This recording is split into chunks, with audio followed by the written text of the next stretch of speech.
welcome back. This is Norfolk Notables. I'm Anne-Marie Battistone, and of course, you're watching NCTV. I'm delighted to be back on the air. I had a hiatus, so I had a recovery, but I'm so glad to be back. My guest today is Ed Hamwey, who is the owner of Norfolk Hardware. And as you may know, it's going to be closing very soon. I wanted to have him come on and tell his story, talk about the store, his time in Norfolk, and himself. So thank you. Thank you so much for coming on. Thanks for inviting me. Oh, not at all. Yeah. Now, tell me about your background. It doesn't really click with what you're doing now. Right, exactly, yeah. Well, I was born in Natick, went to Natick High. When I was ready to graduate, the guidance counselor came in and says, "What are you going to do?" I said, "I want to be a chemical engineer and go to Northeastern." "Really? Really? Really?" She said it 3 times. Well, because your aptitude tests show that you should go to business. But in those days, the business kids, they will look down a little bit. That's right. Oh, yes, it was. That's very But true. that's not right, No, but that's how it was, changed. Oh, yes. And I always get A's in math and everything and on the Honor Society. So I went to Northeastern, and after the first year, we got into really engineering courses, and I said, boy, was she right. God. Especially But, chemical engineering. I struggle because I'm the type of guy, if I start something, I like to finish it no matter how difficult it is. So I struggled for 4 more years, got my degree, had like a C+ average, and I knew I couldn't make a career doing that because I hated it. So I went to Babson, got an MBA in finance and investments, and I was like in another world. It was Now, fantastic. what year was that? 1964, I graduated from Babson. 1962, I graduated from Northeastern and went to Babson for 2 years. Then I worked for Ford Motor Company right out of my graduate school in Michigan? Michigan, yeah, Mount Clemens, Michigan. Now, what did you do for them? Well, they had a plant that was like that did vinyl seat covers, and they made vinyl car The tops. chemistry. Yeah, so it was a plant. So the controller wanted someone who could go to talk to the engineers and then come back and explain to him, who didn't know anything about engineering. He was a numbers guy, he didn't know what was going on there. And so I did that. So Did that your was chemistry background come into play with Yes, the it did. vinyl and the Oh, yeah, plastics? yeah, because they had formulas that they used for the vinyl, and I was going through them, and they were changing some of them to make it easier and less expensive, and I found about a dozen they didn't change, so I went and I told them, and they were very happy, so we saved them a little money, not a lot, but yeah, I enjoyed it out there. The only trouble is my family, friends, and everything were out here. I was born here and everything. And there was nice people out there, made friends, but it's a different environment because it's for the auto industry, and it's flat and, it's not very pretty, So I came back after a year and I worked for... Were you near Detroit? Yeah, we were about, I'd say 10 miles north of Detroit, Mount Clemens, Michigan, right. So I came back and I ended up working for Honeywell, Raytheon, and the First National Bank of Boston at the time, which was the top bank. And then Zaya Corporation, which was a discounter. And then I always wanted to have a small business, ever since I was like a teenager. So when I was about 35, I moved into Norfolk in 1971 with my wife, and then we had 2 kids. 1975 came, and I said, that building became available. So I said, well, I'm going to take a chance and open a hardware store because there isn't one. And the only thing I knew what a screwdriver and a hammer was, but that's about all I knew. Oh, my God. So the salesman would come in every week, and I'd say, because someone would say, how do you fix this? And I didn't know. I said, I'll let you know when the salesman's coming next Tuesday. I'll find out. So I'd ask him, how do you do this? Oh, well, you need this part. So I learned, So over the years now I can tell you how to fix everything, even though I don't like to do that stuff myself because I'm not very handy, believe it or not.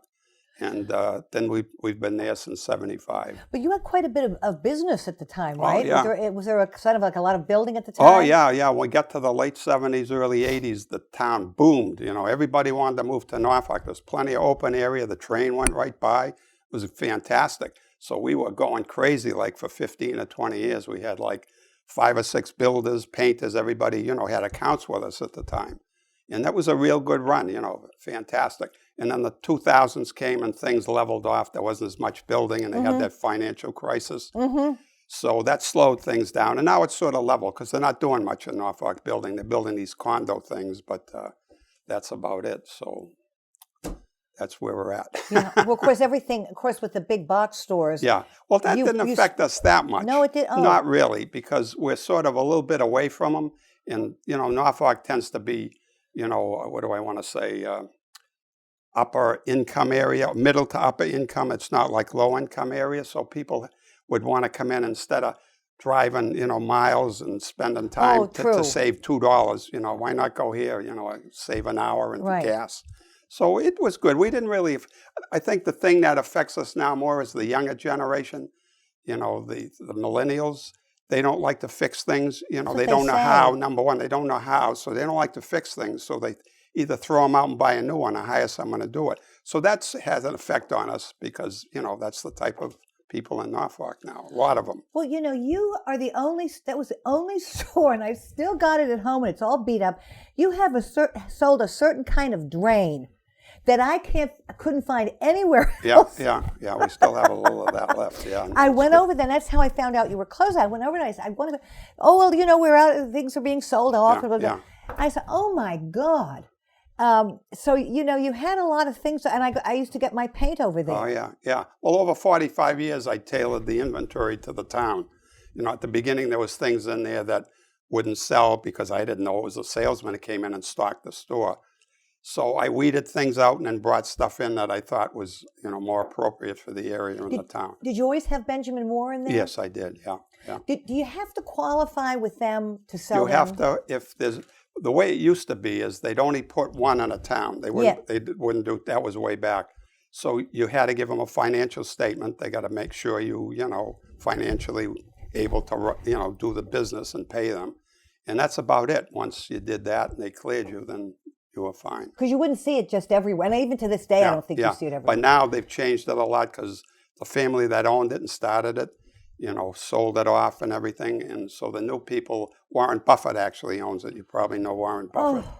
So they come in now, they want to increase. They want more sales, so they can put two in one town, like Franklin has two. Yeah. Of course, Franklin's bigger. Oh, yeah. And Boston probably has 2 or 3, So it's different. But, Norfolk, you're not going to put another one in here. It's too small. Not for nothing, but Warren Buffett went to high school with my brother in Washington, D.C. Oh, wow. And the high school at the time was so good that people who could afford private school didn't bother. Yeah. And he was a tall, redheaded, I remember him, he was a tall, redheaded kid. Oh, wow. And he was at our house a few times. Isn't that a funny thing? That's amazing. Should have got some stock tips from him, huh? Well, he was already buying stuff at the time. When he was So were there any unusual things that happened down the years with the store? Yeah, there's a couple things. The first one was this fella here who's a Chinese man. His son lives in Norfolk over by the junior high. Yeah, we can put this fit this right here. And so he'd come in for the first time because he's from China. He couldn't speak a word of English, not one word, right? So he came in with his wife, and of course, the way the Chinese work, the man walks first, and the wife's 2 or 3. That's how they did. This was back then. No, this was back when he came to Norfolk. When was that? Now in the I'd say maybe 5 or 6 years ago. Oh, really? Yeah. So he'd come over for like 6 months to visit his son. And so he'd come in the first time he came in the store with his wife, and he's trying to explain things. And I don't know Chinese, and he didn't know English. So, we're trying to figure out what he wants. It's a plumbing part or some crazy thing, So, it's hard enough to explain in English. Yeah. So he'd write it on a piece, draw it, picture, draw it and stuff. And finally, after half an hour, I figured out what he wanted, so he got it and came. And then he went. So he was doing that, right, the first year. And he was very nice guy, he's probably very educated too, but he's a very nice guy. He's probably maybe in his 70s. So he'd come in quite often in the 6 months, right? And then the next year so after the first year he came, this picture here, before he left to go in September to back to China. Now they're in Eastern China. He's rather young looking. Yeah, he is. But... Yeah. But they live near North Korea, that part of China. Yes. Yep. So he said he'd like to, showed the camera, and I know he wanted to take a picture. So his wife took the picture, and that was Russ, who worked for me, and me. So we took that picture, and like a month later, right, I get this in the mail. I don't know how it got to me because the address was... Oh, my God. And see what it said in English to start with? How do you do? Goodbye. Oh, here it is. Let's put this on. Yeah. So I don't know how did he expect you to? I know. All right. So of course I can't. Look at that meticulous handwriting. Yeah. So I didn't know what the heck to do, but we go to a Chinese restaurant in Medway, right? Quite often. And we know the woman. She's from China. She speaks English. She's very, good. Is that the one over near the job lot? No, it's the one before. What the intersection is, where there's a big gas. Yes. Hang Thai. Right. Yeah. Okay. So I said to my wife, let's take it over there. She could probably translate it. So we did. We went over just before Christmas, but they were so mobbed. She says, no, I can't do it now. I'm busy, because they didn't have a lot of help. So we went 2 weeks later. So I gave it to her. She went in the back. In about 15 or 20 minutes, she came back and she said, he was very thankful that you were able to help him. He said, you're very kind, you were very patient, and he just wanted to show that he really enjoyed, me in the store and that experience. It's interesting. They use exclamation points and commas. Right. Isn't that interesting, Mike? And look at that meticulous handwriting. Yeah. So then he'd come back, another year. So now when he comes back, not now, but a few times before, he would, of course, he'd always draw the picture, but then he has the camera phone. So if there was a pot in the toilet or somewhere he'd take a picture of it. He'd point, I need this pot. So then I'd go get it, right? So the last time he came back, which I think was... So he must have been doing the repairs himself. Yeah, he was, yeah. He seemed like... And they never drove. They went to Franklin to do grocery shopping, they walked. Get out. Honest to God. Everybody would say, oh, yeah, I saw him walking to Franklin, him and his wife.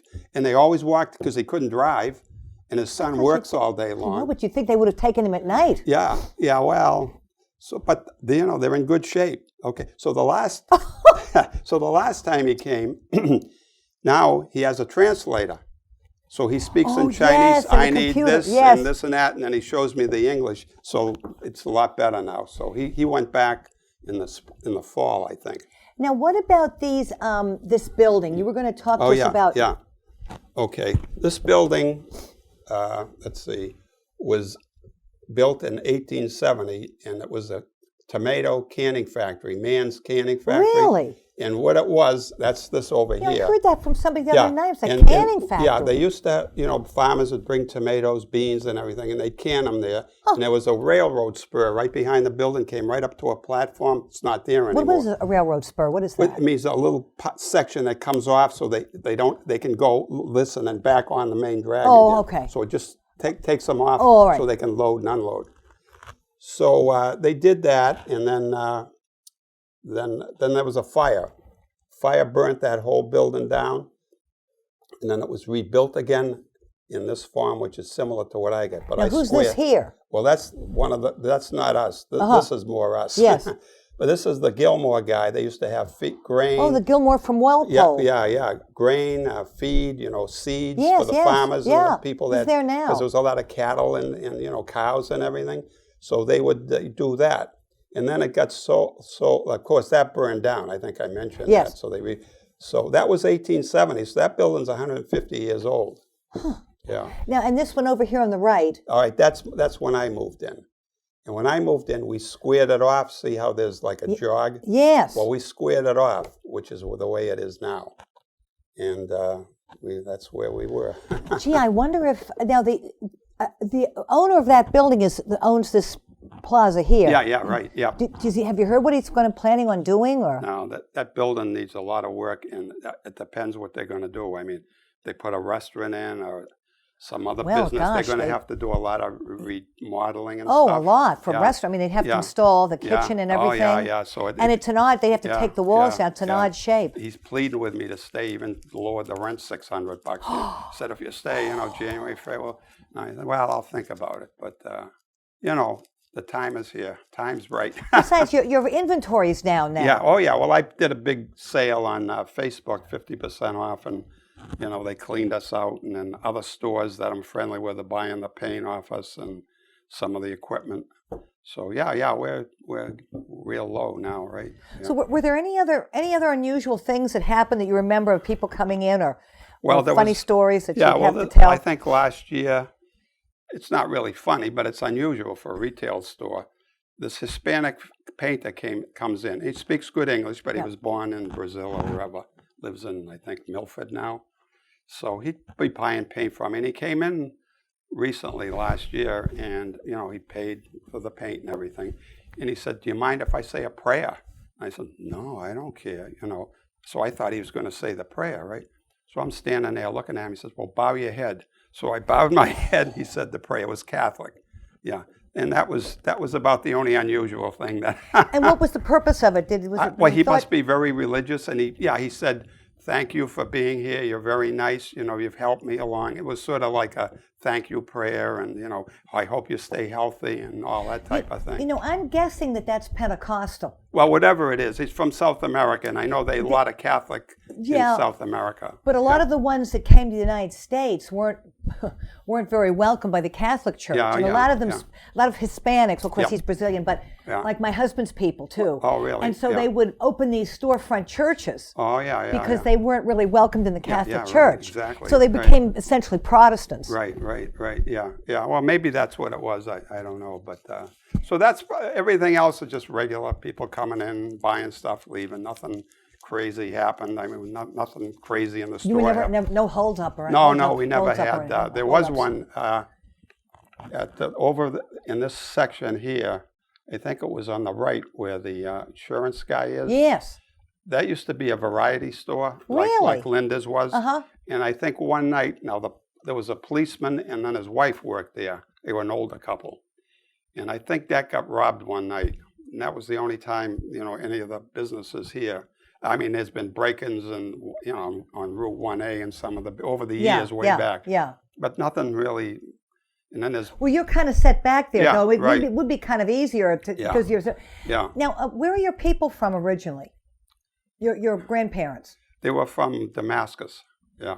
They were Christian, and of course, they didn't like Christians in those days. The religious people, and so they were little by little like murdering them or forcing them out. So my grandparents on both sides left because they knew being a Christian is not a good thing. Well, it's going on right up until the Hasidi's, the whole thing with them. Yeah. And then Lebanon was mostly Catholic. Yeah, right. Of course, because they'd been a colony of France. Right.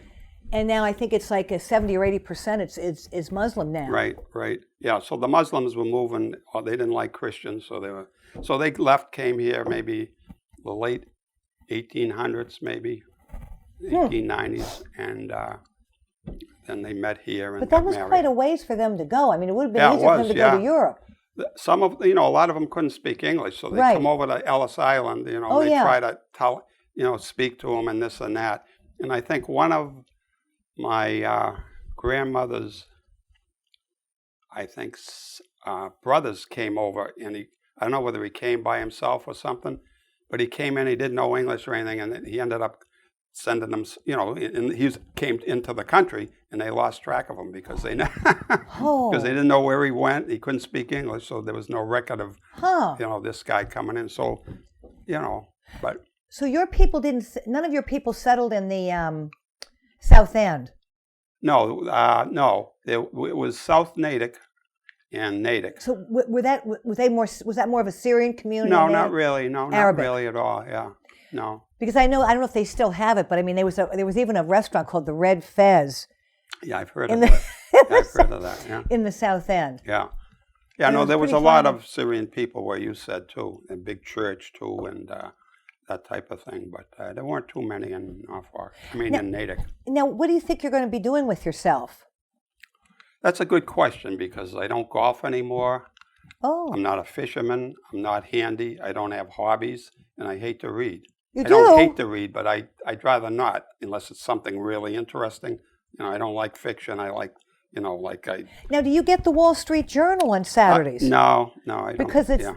Well, I get all that on the internet. Well, true. Yeah. I mean, I bought stocks when I was 20 years old, because I always had... Did you do well with them? The first one I bought was RCA back around 1960, somewhere in there. That was a big TV.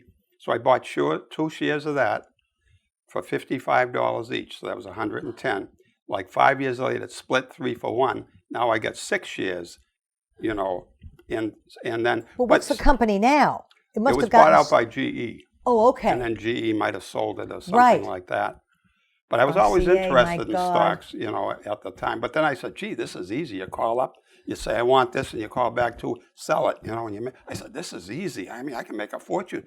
But then I started getting reckless and speculating. Oh. And, I lost not a lot, but Yeah, a little. yeah. So I said, gee, maybe this isn't a good idea. Maybe I should go for quality. So I've done that the last like 15 or 20 years and done real well. What else did you have that you thought ended up being a good Well, investment? back in the 70s, the mid 70s, I would say, I bought, 200 shares of Walmart.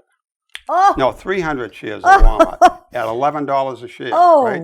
Today it's $121. Oh my. And it's split. Okay, so now I have 700 shares. It cost me $11, and it sells for $120. That's like. Over how many years did that? Well, the mid 70s. I still own it today because. Well, that's like 1,000%. Well, a lot more than that. Yeah, a lot more than that. Could be like 20,000%. Plus, it pays a dividend now of about 18%. It does? Back then, I cost 11, and they keep raising the dividend. So, I mean, I did good. I've done good in stocks. I bought Google, and I bought Amazon back about 5 years ago. So I've done real good in those. So. Did you have an advisor? Or you just... No, I'm the advisor. Yeah, well, you have an MBA, so... Yeah, and it was in finance and in investments. Part of it was investments at Battistone. So how long did it take before that Walmart stock really started? Do you remember? It went for 5 or 6 years, bing, bing, bing. Nothing. Yeah. I said, what the hell did I buy the stock for? It's done nothing in 5 years. Then all of a sudden, zap, it started going up because they kept expanding. They're the biggest grocery... they sell more groceries than any of these other grocery chains. They're the biggest grocery in the country. And they got into a lot of stuff. Now they're competing with Amazon on deliveries, home deliveries. They can go to their website. You can buy, I've done it myself. You can buy stuff. Sometimes it's cheaper than Amazon. And you get it, in a day or two. And so they've come a long way in that respect. That's why they've grown so much. Yeah.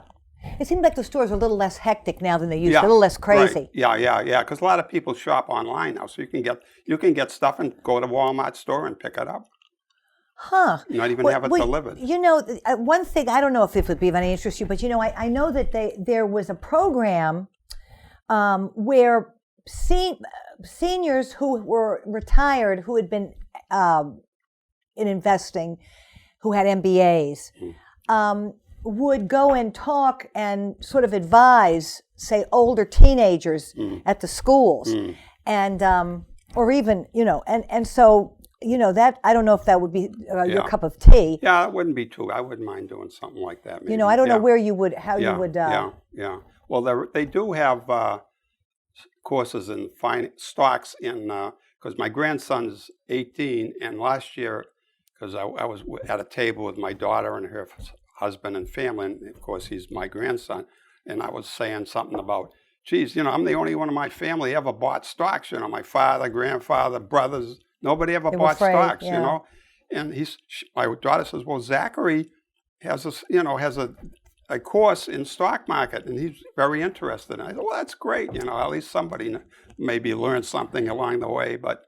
Yeah, I wouldn't want to be a stockbroker because I'd be uncomfortable. Oh, well, you'd have to go back to school. Yeah, well, not so much that, but I'd be uncomfortable telling you to buy the stock and then it goes down. Then you call me up and say, "You son of a gun, you." So I'd rather not get into that end, just my own investing. Hey, tell me, running a small business, is it ever lonely in there? Can it be boring? I mean, what did you do during the downtime? Well, there wasn't a lot of downtime because I had 2 or 3 people way back when the town was booming. Yeah. But then, as it slowed down and everything, we cut back to me and another guy. So we just have one guy. In the winter, it could be tough because nobody does much. After Christmas, people stay home and the weather's lousy and stuff like that. So it can get a little boring. But then I have my little tablet and I watch my stocks and so I do that, but it is a little more boring in the winter because not too many people do things, But is it tough being a small business person, would you say? Though I know they talk about it an awful lot now, small business you got to know what Tuesdays you're or whatever doing. that day you got is. to be well capitalized. You got to know what you're doing. You can't. I mean, I was better having the background in finance in that type of business than if I started being like a plumber and wanted to start a business, right. because I knew overhead. I knew when I could spend money and when I couldn't spend money. Right. But someone who didn't know that would just keep buying stuff and Yes, they go bankrupt. exactly. You know? So yeah, you got to be careful. You got to be well financed, and you got to know something about profit and loss and overhead and things like that. Yeah. Well, listen, we've run out of time, but okay. thank you. Yeah. Went fast. Oh, Yeah, it thank did you go so fast. much. Thank yeah, you so a lot much, faster Ed. than I thought. I thought it was like 10 minutes. We have a good time. Yeah. Thank you for watching Norfolk Notables. I'm Anne-Marie Battistone. This is NCTV.